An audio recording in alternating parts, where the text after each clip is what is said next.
আমাদের আনন্দটা একটু বেশি নিয়ে আসছে, কারণ আমার ভাই বোনরা হচ্ছে আমাদের বাসায় আসছে, প্লাস আমার ফুফুরা সবাই, মানে এত বেশি আমরা মজা করেছিলাম কি আর বলবো। এই যে এইদিকে হচ্ছে আম্মু আর ফুপি হচ্ছে রান্না করছিল হচ্ছে মাংসের যে মাংসটা সেটা, এই ফাঁকে খিচুড়িটা টেস্টটা কেমন হয়েছে আমাকে দিয়েছিল। তারপর হচ্ছে খেয়ে দেখি যে ভালোই মজা হচ্ছে। আরেকটু মজা করার জন্য আমি নাড়াচাড়া দিতে গিয়েছিলাম। ব্রাহ্মণবাড়িয়ার মেয়ে বলে কথা, খিচুড়ি রান্না করতে পারবো না তা তো হতেই পারে না, তাও আবার বড় বড় পাতিলে। অনেকক্ষণ নাড়ানাড়ি করে কাজ কাম করে হচ্ছে দেখছিলাম, প্লাস কাজের উপরেই ছিলাম, অনেক বেশি কাজ করতেছিলাম। তো আমি কাজ করতেছিলাম না, আমার কাজিনরা, আমার ফুপিরা, আমার আম্মুরা সবাই কাজ করতেছিল। তো তারপরে এখন আসছে হচ্ছে মাংস দেওয়ার পালা। এখন হচ্ছে আরেকটা ভাই হচ্ছে ভালো করে মাংসগুলা দিয়ে দিচ্ছিল, আর আরেকটা ভাই মিক্স করে নিচ্ছিল। এই যে আমার কাজিন মানে আমার ফুফাতো ভাই, সেও ভালো করে নাড়াচাড়া দিচ্ছিল একদম মনোযোগ সহকারে, যাতে লেগে না যায়। রান্না করা শেষ, তারপর আমরা বিলে চলে যাই গোসল করার জন্য।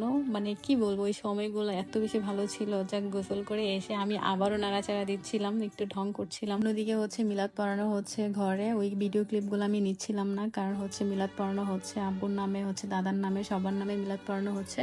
আর মিলাদ পড়ানো শেষ করে হচ্ছে আম্মু এদিকে হচ্ছে খিচুড়ি দেওয়া স্টার্ট করে দিয়েছে। শেষ করে বিসির কারণে আমি সেই ভিডিও ক্লিপগুলো নেই নাই। তো এইখানে হচ্ছে সবাইকে খিচুড়ি দেওয়া স্টার্ট করে দিচ্ছে, তারপরে আমিও দিয়ে দিচ্ছিলাম একে একে। আমার আম্মা যারা স্টার্ট